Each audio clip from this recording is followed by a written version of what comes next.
Hello SHR, ton chroniqueur. Alors ça y est, je viens de voir au cinéma SOS Fantôme, la menace de glace.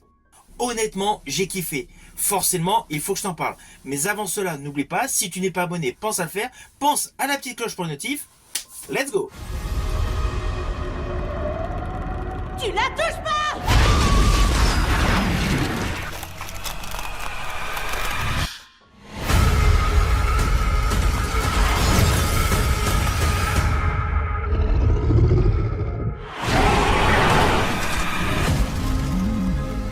Alors tout d'abord, n'oublions pas que ce cinquième opus de la saga SOS Fantôme, qui est en fait le quatrième dans l'histoire chronologiquement, il y avait eu donc respectivement SOS Fantôme 1 et SOS Fantôme 2 en 84 et en 89, deux opus qui étaient excellents. Il y avait eu un reboot complètement naze en 2016, et à nouveau un bon opus en 2021, SOS Fantôme, l'héritage.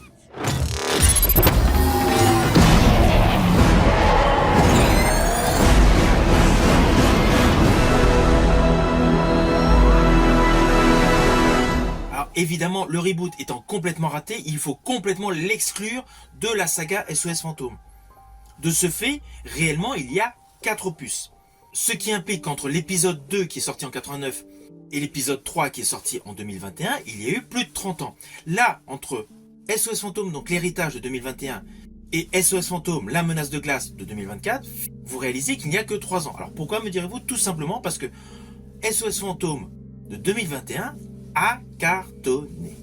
Alors je vous le dis d'entrée de jeu, ce quatrième opus, donc chronologiquement par rapport à l'histoire, est la suite directe d'SOS Fantôme, l'héritage. Avec une grosse surprise pour tous les aficionados de cette saga SOS Fantôme, un retour à New York. Forcément avec de nombreux clins d'œil sur les deux premiers opus que j'ai particulièrement aimés. Alors le pitch de base de ce quatrième opus par rapport à l'histoire chronologiquement est le suivant. Nous retrouvons donc la famille Spengler qui retourne là où tout a commencé à New York, plus précisément dans la fameuse caserne de pompiers. Bien évidemment, au fur de leurs aventures, ils découvrent un ancien artefact et celui-ci va libérer une terrible et angoissante force maléfique. Ainsi, les différents Ghostbusters anciens et nouveaux vont devoir conjuguer leurs talents pour protéger leur quartier général et évidemment une nouvelle fois sauver le monde d'une seconde ère glaciaire. Alors scénaristiquement, on va pas se mentir, l'histoire est assez simpliste, mais l'histoire tient en haleine. Et je rajouterai que l'atout principal de ce quatrième opus, toujours par rapport à la chronologie de ces films, est un réel retour aux sources. Alors oui, certains pourront dire cela manque d'originalité, je le conçois.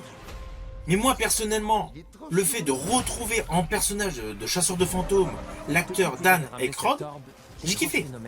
Tout comme retrouver le personnage de McKenna Grace. Et sincèrement, leur rôle, leurs prestations sont top. Alors toujours par rapport à l'équipe originelle, nous retrouvons également Bill Murray. Mais Bill Murray est plus en demi-ton dans ce film. Et sa prestation est assez classique, elle est comme jadis. Alors en ouverture de ce film, tu vas découvrir une séquence qui se déroule en 1904. Séquence ayant pour point de départ la fameuse caserne de pompiers qu'utilisent les Ghostbusters. Très vite, les pompiers donc arrivent sur un site où de la fumée se dégage et en fait, c'est la menace de glace.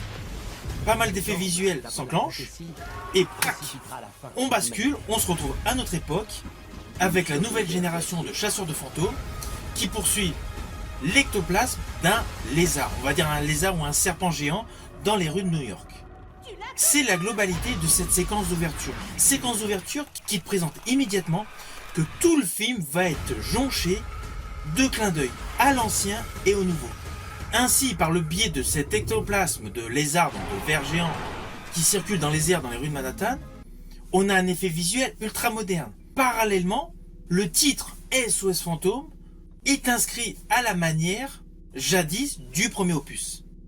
Cette alchimie entre le nouveau et l'ancien, effet visuel moderne et effet visuel ancien, confère à ce film un véritable mélange intergénérationnel.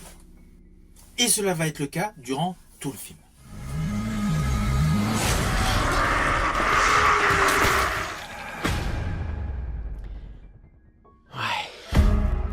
Comme dans tous les films popcorn, il y a des imperfections, c'est indéniable.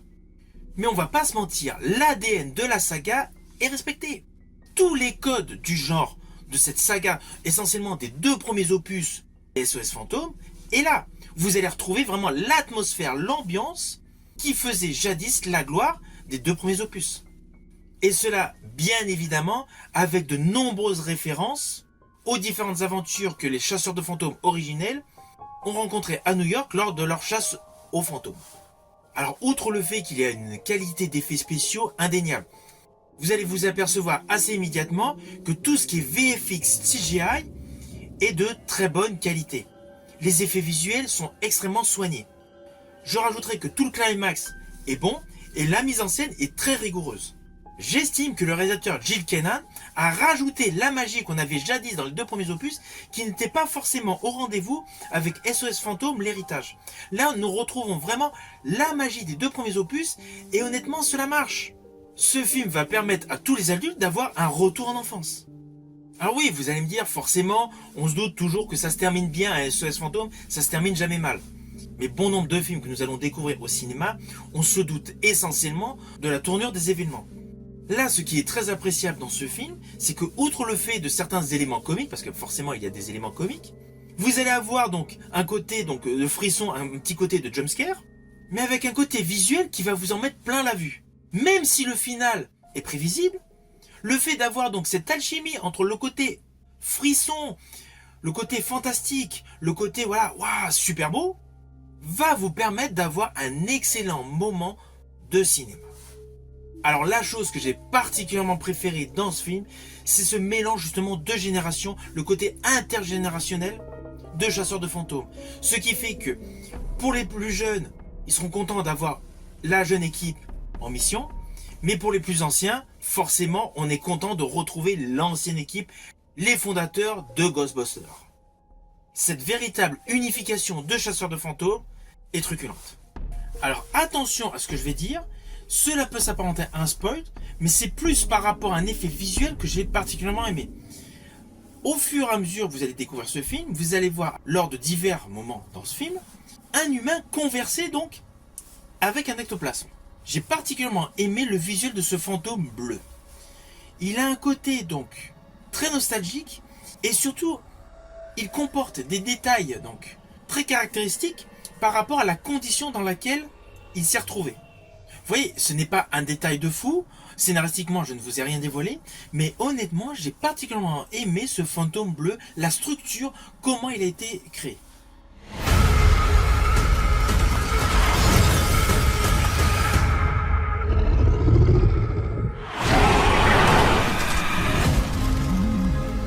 Alors au final, on va pas se mentir, ce n'est pas le plus grand film de tous les temps en fantastique, c'est indéniable.